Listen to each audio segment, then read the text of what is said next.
Muy buenos días, buenas tardes, buenas noches, depende del lugar desde donde nos estén viendo. Tenemos un programa interesante con otro invitado muy interesante como siempre, quien conozco hace, no digo cuánto para que no nos calculen la edad, pero no digámoslo, como 25 años más o menos, Más o menos 25 años, o sea, estamos jovencitos. jovencitos. Esto es Luco, esto es para la moda. Bueno, se llama Pablo Torres, es experto en comportamiento humano y neurociencia. Digamos, ese es la descripción en el mundo occidental de lo que él es o cómo se describe en el mundo, en la ciencia, en toda espiritualidad oriental. Él es un monje Shaolin, un Sifu. ¿Qué es un Sifu, Pablo? Bienvenido, muchas gracias por aceptar la invitación.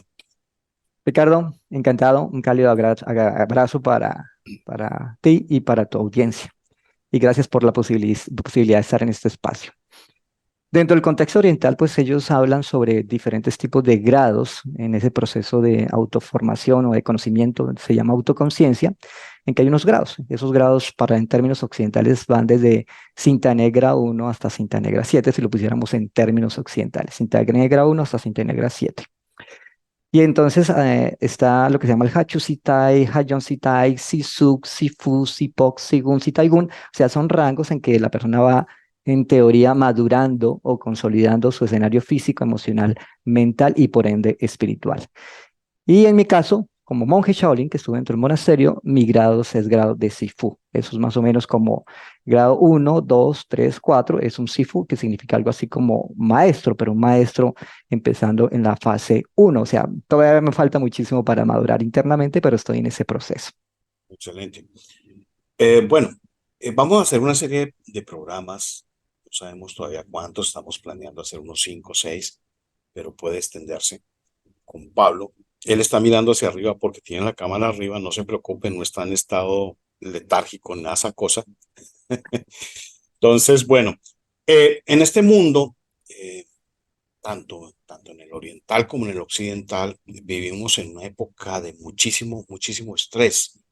Eh, Vienen las guerras, la situación financiera en Colombia, que tenemos a este señor que va para allá, que va para aquí, que la economía va mal, que en el hemisferio no sabemos qué hacer.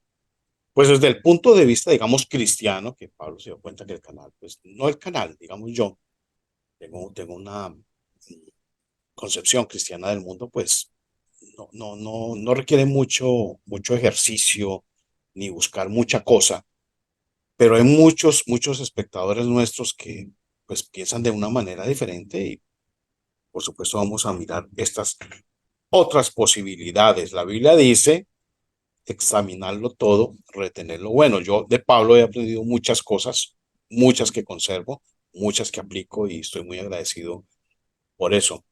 Entonces, Pablo, ¿qué nombre le daríamos al programa de hoy? ¿Cómo manejar el estrés? ¿Cómo manejar el estrés? Muy bien, la primera gran pregunta es, ¿qué es el estrés? Y existen unos términos que se llaman estrés o estrés distrés.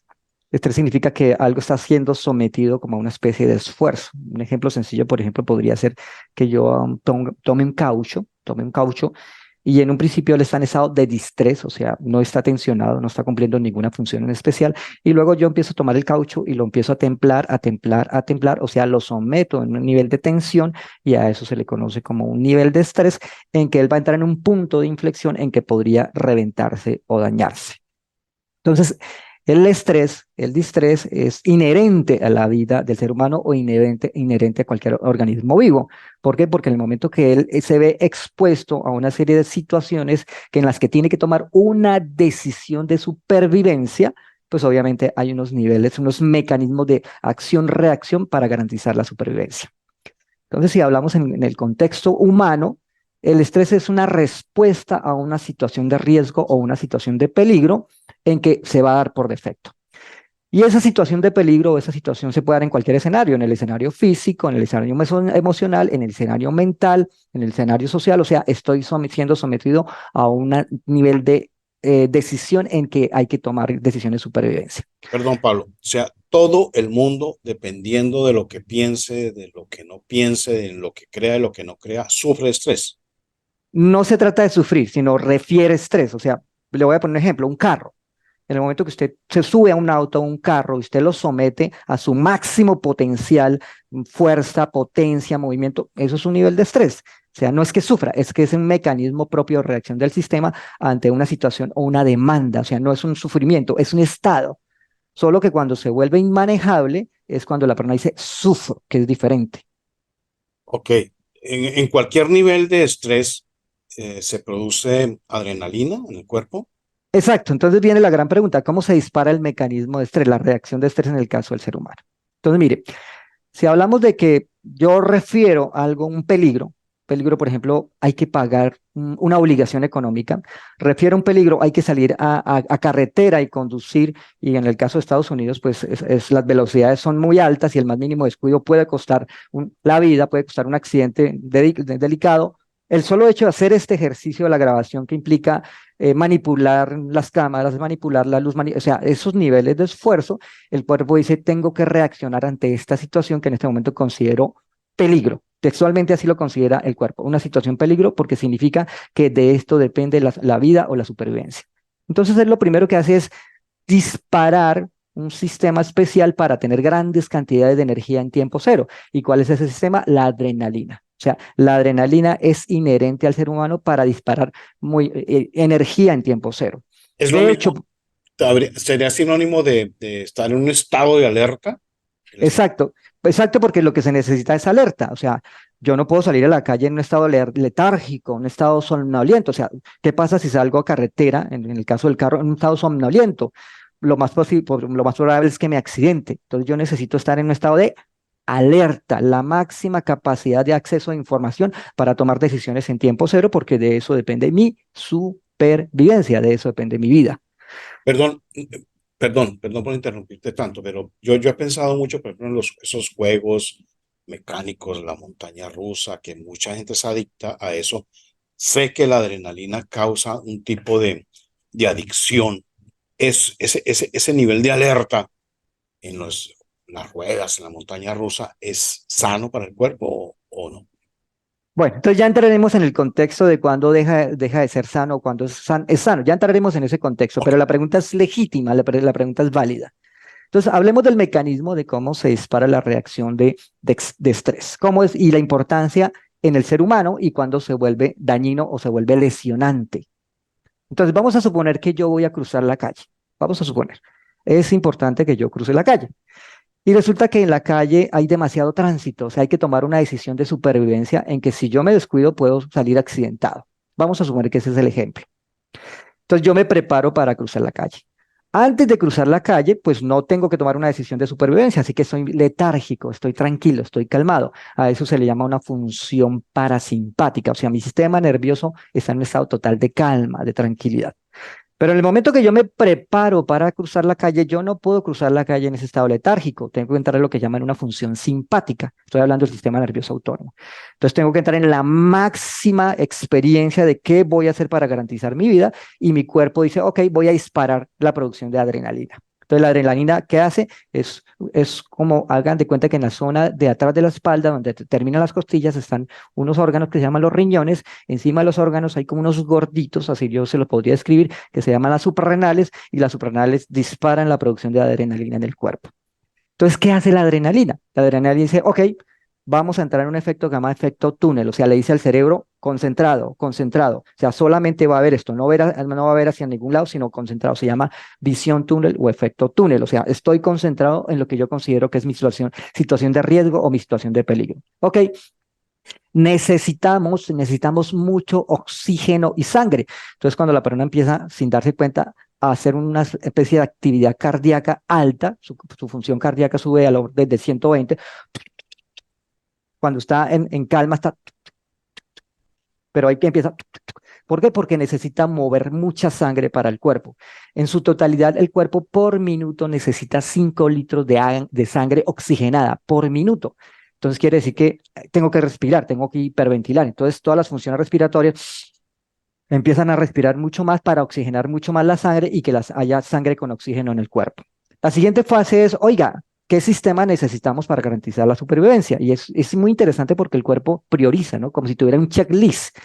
Entonces él dice, ¿necesitamos los músculos? Sí, necesitamos los músculos. ¿Cuáles en especial para pasar la calle? Pues en especial las piernas. Si yo estuviera escalando una montaña y necesitara los brazos, pues el sistema diría, mandemos la sangre a los brazos. Él empieza a priorizar como si fuera una inteligencia artificial. Entonces necesitamos mucha sangre con oxígeno y glucosa para los músculos. Oiga, ¿el corazón es importante? Sí, sangre para el corazón. Oiga, ¿el riñón es importante? Sí, sangre para el riñón. Y así todos los sistemas, y de pronto dice, oiga, el estómago, que es el encargado de digerir alimentos, de la nutrición, necesita sangre en este momento. No, no es importante nutrirnos. E inhibe la función digestiva. Que la ¿Quién inhibe porque dice, quién da la orden? ¿Qué hay orden? un sistema central que se llama el sistema nervioso central en el cuerpo. Se El llama el sistema cerebro. nervioso. Sí y no, es una combinación entre cerebro y sistema nervioso central. Sistema nervioso autónomo se le llama así. Ok. Es una combinación entre esos dos sistemas. ¿Por qué hago esa diferencia? Porque una cosa es la función como tal, la función cerebral, y otra cosa es la función a nivel de sistema nervioso automático. O sea, cómo el cuerpo hace procesos en automático, función cardíaca, respiratoria, digestiva, renal, hepática, endocrina, motora, o sea, cuerpo. Y los dos trabajan en equipo para tomar esa decisión.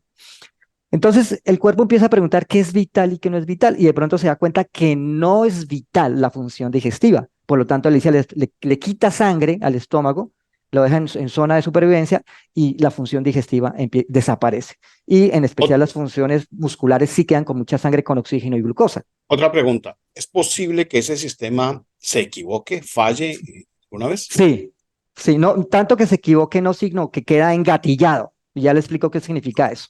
No es que se equivoque, sino que queda engatillado. Y ya le digo qué significa eso. Entonces, una vez que eso ocurre, la adrenalina tiene como propósito optimizar recursos para liberar energía en tiempo cero. Incluso, hay un ejemplo muy típico que ustedes lo podrán encontrar en internet N veces, de cómo una señora que nunca ha hecho ejercicio, una ama de casa que nunca ha hecho ejercicio, su hijo o su hija o un ser muy importante para esa persona queda en una situación de riesgo, debajo de un carro, debajo de un tronco, y ella que nunca ha hecho ejercicio levanta un carro durante más o menos 30, 40 segundos, casi un minuto, que es 10 veces el peso de su cuerpo, sacan a la persona que está en situación de riesgo y luego baja el carro. O sea, ¿cómo pudo lograrlo esta persona si nunca había hecho ejercicio? Y a ese concepto se le llama concepto de fuerza crítica. Y la fuerza crítica es como en ese tiempo cero todos los sistemas se alinean para generar el máximo de energía y por lo tanto el máximo de resultados. Se le llama fuerza crítica. Y el Fuerza cerebro crítica. se le llama así fuerza crítica. Fuerza Es, crítica es, es un mecanismo normal, es un mecanismo de supervivencia normal.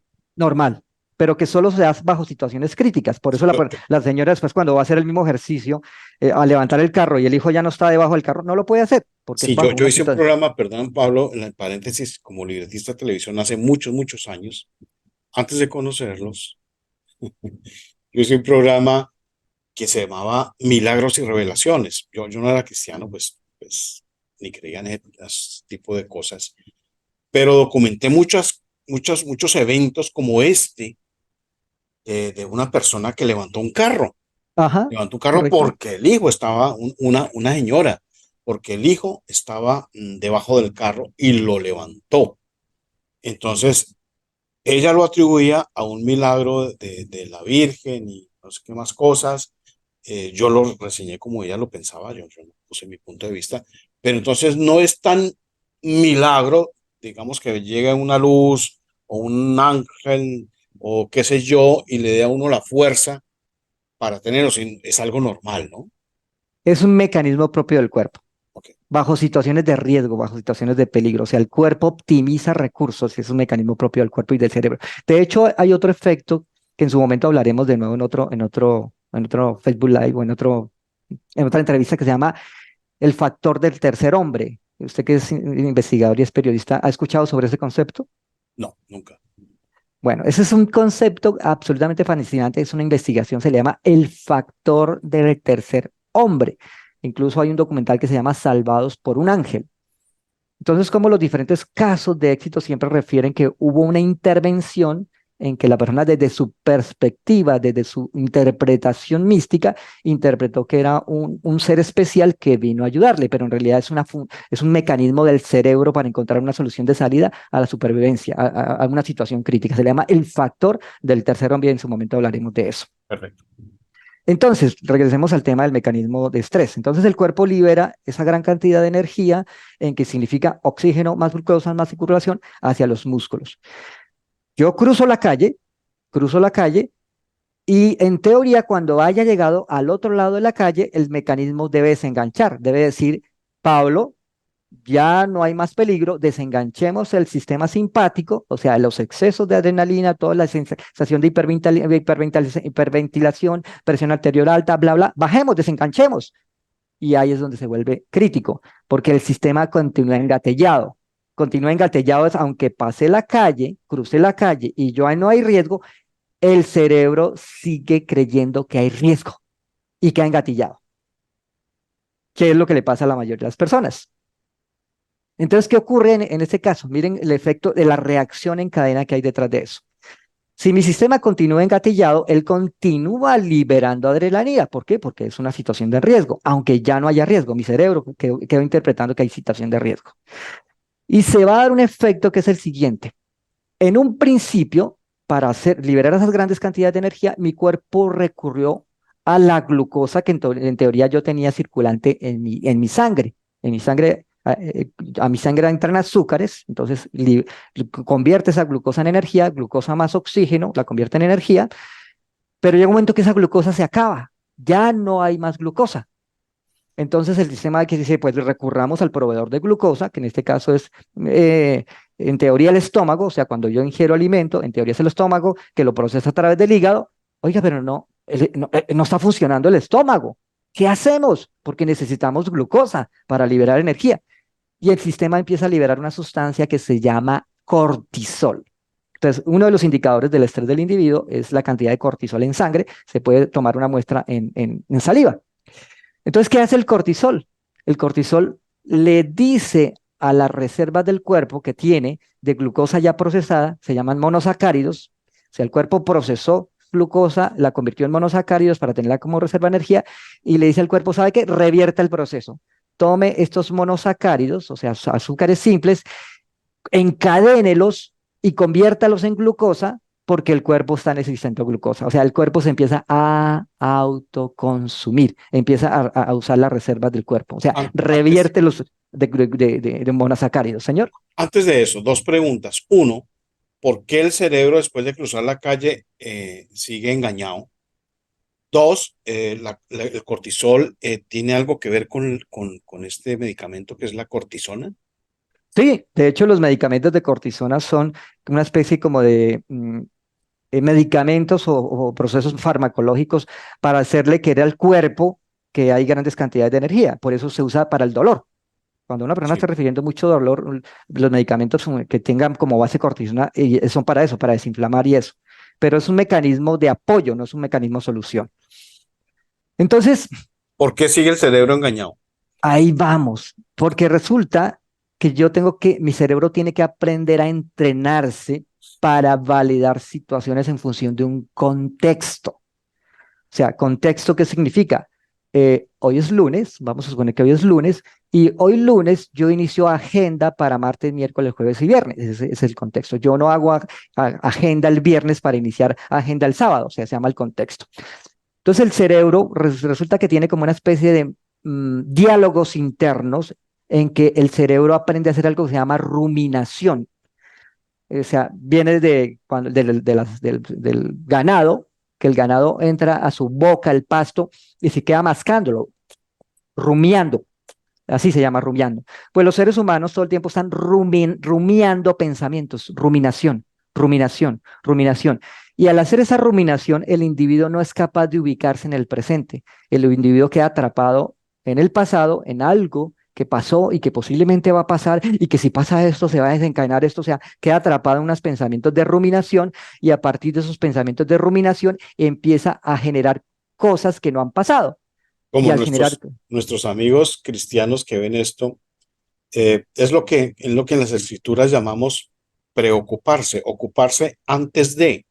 exacto. Y la Biblia enseña que uno debe dejar esas preocupaciones en manos de Dios y confiar en Él. Entonces uno no vive preocupado en algo que sabe que tiene una solución y la confianza en Dios eh, inhibe esa, ese estado de alerta y de estrés. Exacto. Gracias, Entonces, Juan.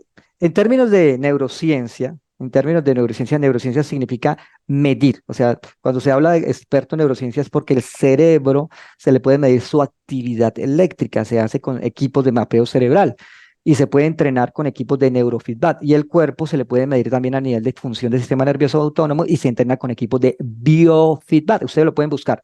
Neurofeedback, biofeedback lo pueden buscar en internet o en su momento pueden visitar mi página en plataforma que se llama tecnicascan.com o en su momento pueden visitar mi canal que se llama neurocibernética.com. Pero eso se puede medir, o sea, todos, Aquí estamos viendo en este momento los ujú, enlaces. listo, es cuantitativo y cualitativo, o sea, se puede medir, se puede medir. Entonces, ¿qué ocurre? A nivel de función cerebral, a nivel de función cerebral, el cerebro todo el tiempo está haciendo algo que en inteligencia artificial se le llama inferencias, así se le llama en inteligencia artificial, inferencias. ¿Qué tiene que ver Y la inteligencia artificial con lo que estamos hablando, Juan? pues que prácticamente la inteligencia artificial es la mejor explicación de cómo se comporta el cerebro y el sistema nervioso autónomo. Es la explicación más tangible que puede haber. Ok. Y entonces, cuando yo quiero contarle a alguien cómo funciona el cerebro, le digo, mire, la más fácil es que usted observe cómo funciona la inteligencia artificial. Y básicamente, ¿qué propone la inteligencia artificial? Son programas que tienen una cantidad de modelos matemáticos en que estos modelos matemáticos tienen como propósito que el programa aprenda. O sea, la diferencia entre la programación común y corriente de código normal, código cerrado, a diferencia de la inteligencia artificial, es que es un programa que maneja modelos matemáticos para aprender. Y nosotros todo el tiempo estamos en esa tarea de aprender. Y la gran pregunta es cómo hacemos para aprender y Como cuál es algoritmos. exacto, algoritmos. Y la gran pregunta es cuál es el propósito de aprender. Entonces, si ustedes notan, si ustedes observan su cerebro todo el tiempo está haciendo predicciones, pero no predicciones desde el contexto esotérico ni del contexto fantasioso, sino predicciones se llama calcular probabilidades. Eso es lo que significa predicción, calcular probabilidades. Entonces, por ejemplo, yo salgo de mi casa y voy para la oficina. Y entonces, en teoría, yo tengo estimado llegar en 15 minutos, pero eso no significa que yo vaya a llegar en 15 minutos, significa que existe la probabilidad de que llegue en 15 minutos. ¿Por qué? Porque en la trayectoria se pudo presentar un accidente en el que hizo un trancón, en la trayectoria se pudo presentar algún tipo de obra civil que hizo que cambiara la trayectoria y por lo tanto la trayectoria inicial pasó a media hora. O sea, el sistema hace predicciones todo el tiempo. ¿Para qué? Para optimizar recursos, porque al cerebro no le gusta lo desconocido, le gusta lo que puede predecir todo el tiempo, lo que puede establecer como una verdad. Entonces, eso es un mecanismo propio del cerebro. Y a esas predicciones, dentro de la inteligencia artificial se le conocen como inferencias. ¿Qué es una inferencia exactamente? Les voy a poner un ejemplo. Ustedes salen, ven un día nublado, el día está frío y por lo tanto ustedes infieren que va a llover. Eso no significa que sea verdad. Significa que a partir de unos hechos y datos pasados en que cada vez que hace frío y cada vez que está nublado, pues llueve. Eso es una probabilidad.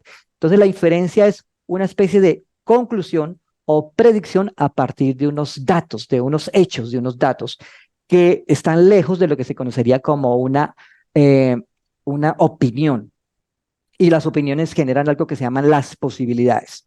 Ejemplo, ¿es posible que yo sea presidente de los Estados Unidos?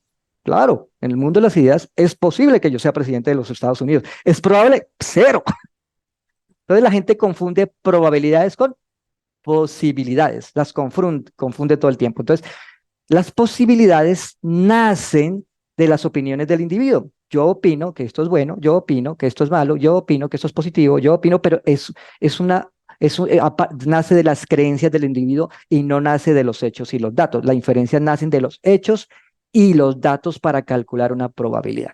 Y el cerebro todo el tiempo está haciendo eso, calculando probabilidades. Pero aquí es donde viene el tema, porque el tema de esto, del origen es estrés. Resulta, resulta que una vez que yo estoy en el mundo del cálculo de las probabilidades, yo tengo que recurrir a unos hechos y unos datos. algo que haya ocurrido para a partir de esos hechos, esos datos, hacer cálculos, cálculos de probabilidades y a eso se le llama ventaja estadística. Eso es inconsciente, ¿no? Sí, todos a nivel de proceso del cerebro, unas velocidades impresionantes, o sea, ya es como una especie de razonamiento, pero razonamiento de máquina. Yo les pongo un ejemplo. Eh, en ese momento ustedes tienen su celular o su computador y de una manera amigable, él tiene una imagen, tiene un audio que usted les permite interactuar con ese equipo, pero dentro de ese equipo se están dando una serie de procesos a nivel electrónico y a nivel matemático muy complejos, que yo tendría que ser un experto en eso y aún así me vería teniendo conclusiones reales. Entonces, a nivel interno se están ejecutando una cantidad de procesos y análisis matemáticos que no alcanzo a ser consciente de esos procesos que se están dando dentro de mi sistema. Entonces, ¿qué ocurre? En teoría, en teoría, yo como individuo, mi cerebro empieza a hacer cálculos, cálculos de todo. ¿Qué pasa si cruzo la calle? ¿Qué pasa si no cruzo la calle? ¿Qué pasa si la cruzo lento? ¿Qué pasa si la cruzo rápido? ¿Qué pasa si la cruzo saltando? ¿Qué pasa si un carro no me ve? ¿Qué pasa? Hace cálculos, todo el tiempo hace cálculos. Y a partir de esos cálculos empieza a crear probabilidades.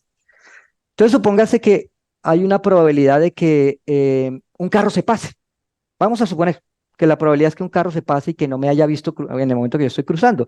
Entonces yo a partir de esa probabilidad digo, puedo salir accidentado, me puedo ir al hospital, me puedo morir, me puedo... Y empiezo a crear una serie de probabilidades extrañas en que mi cerebro se queda rumiándolas, rumiándolas. Y entonces como mi cerebro se queda rumiándolas, quedo atrapado en esa situación de peligro que no es real, es una probabilidad.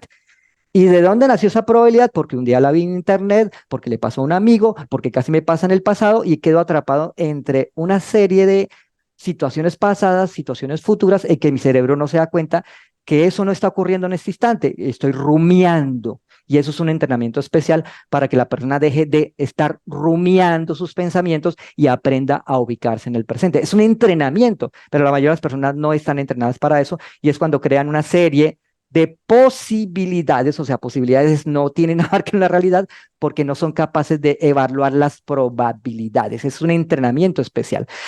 Es un poquito complejo y espero haberlo dicho más simple, más sí. Entiendo que tiene que ver, digo yo, desde el punto de vista bíblico, que yo lo menciono siempre, como el perdonar bíblico es, ya pasó esto, deje eso atrás, olvídelo. O sea, no es que uno se haga un choque eléctrico en el cerebro y quede en blanco, no, uno recuerda, pero no está rumiando sobre esos asuntos que le hicieron a uno. Exacto, porque eso pertenece al pasado. Correcto. Eso pertenece al pasado, no está rumiando, ¿no? Se llama ruminación. Y esa es la mejor manera de decirlo. Entonces, es cuando en el caso del contexto bíblico, oiga, para que no quede atrapado en eso, utilice el perdón. Y es una manera de hacerlo. A nivel de neurociencia, ¿cómo se maneja eso? El encargado de que el individuo no se la pase ruminando pensamientos, es un órgano que se llama la amígdala. Y no son las amígdalas de que están aquí en la garganta, es otro tipo de órgano, es un órgano del tamaño de un arrocito.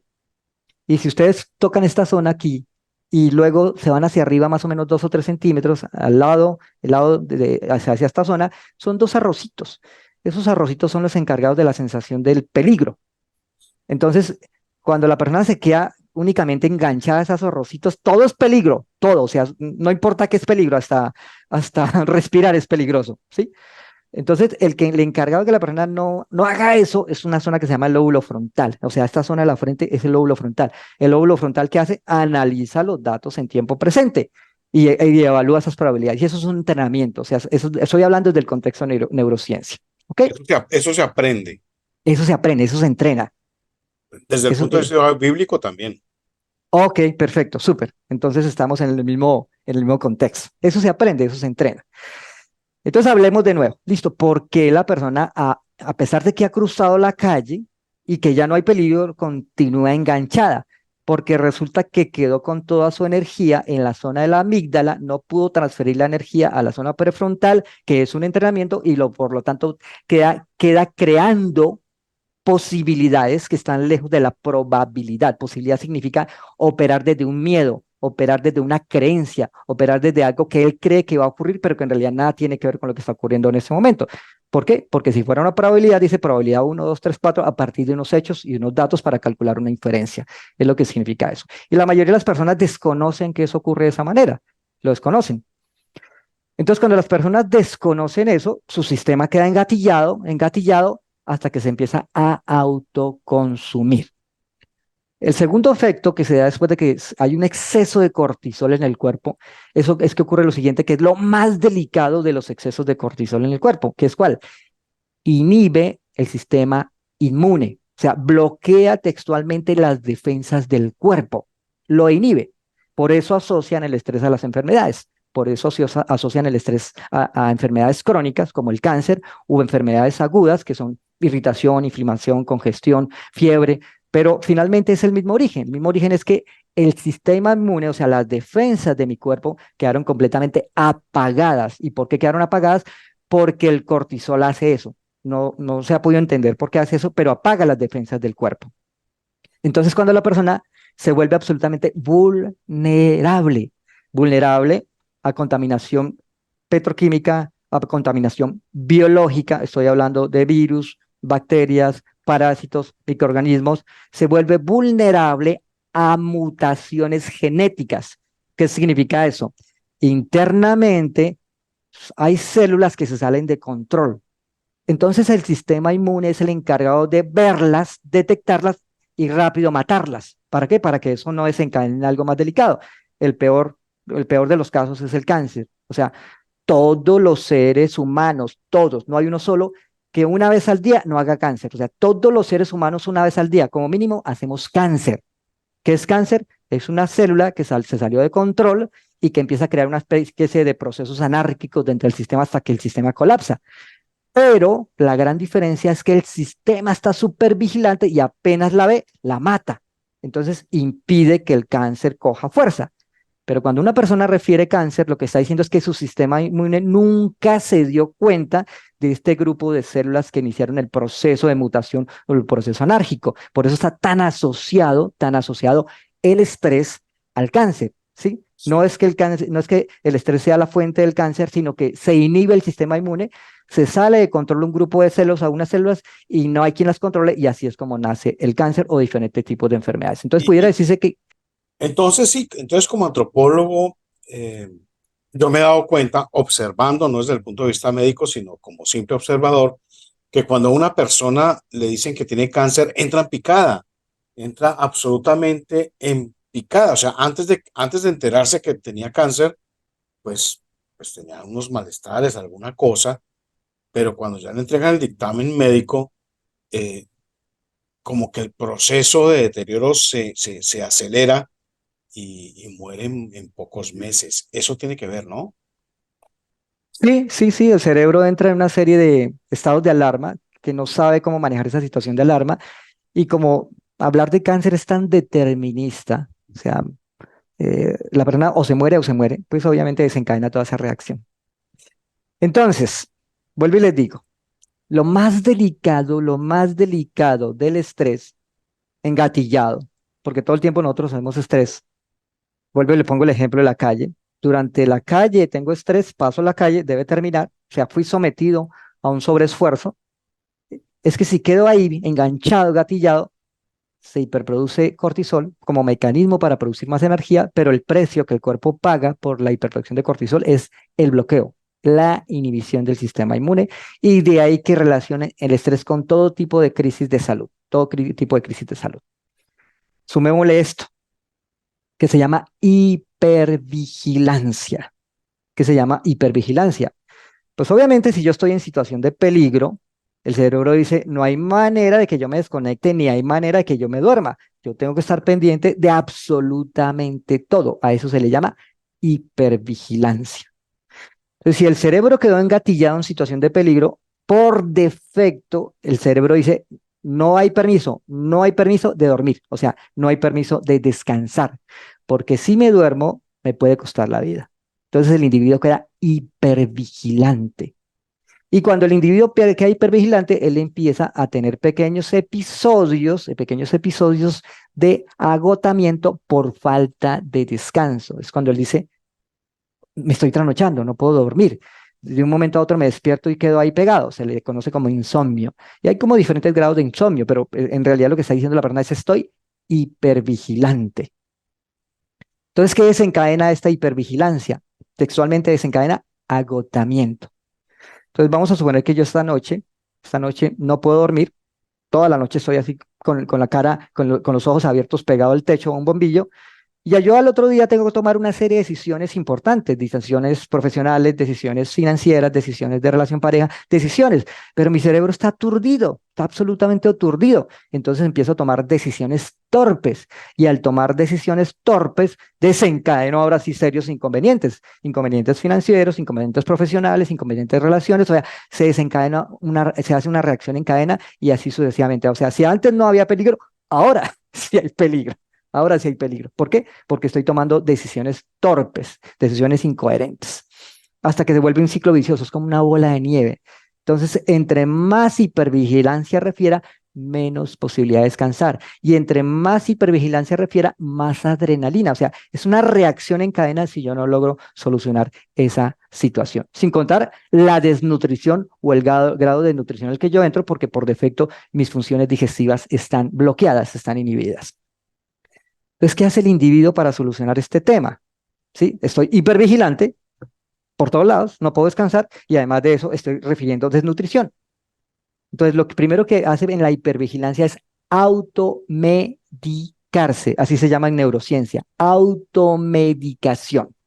Automedicación significa me voy a tomar algún tipo de calmante, algún tipo de fármaco que me tranquilice.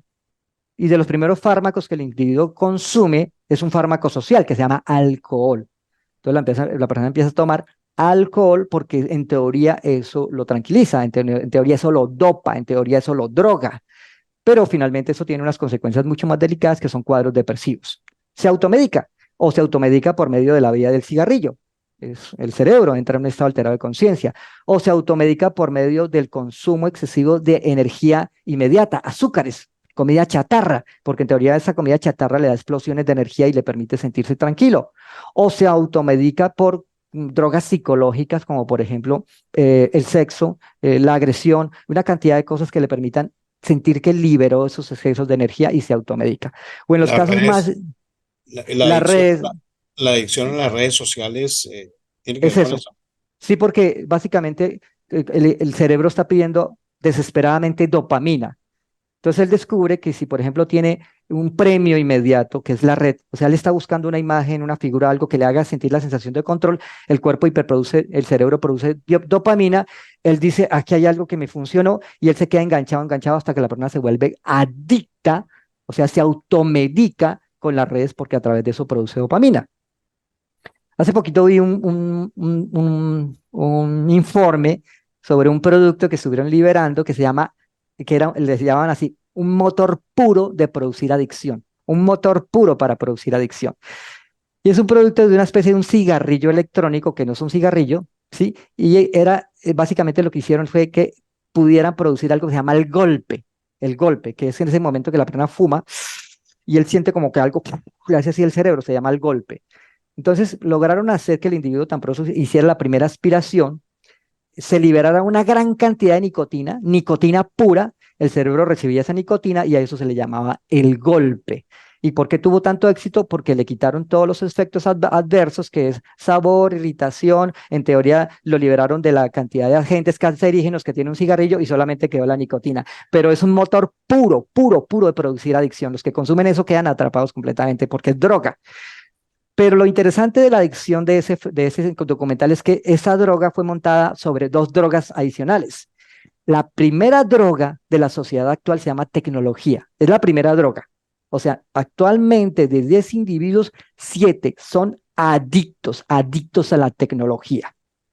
La siguiente droga son las redes sociales. Entonces, tecnología, que es una droga, más redes sociales son dos drogas. Y le sumaron la tercera droga, que fue la nicotina. Y fueron tres motores de adicción y la mayoría de las personas que consumen eso quedaron absolutamente atrapadas, atrapadas.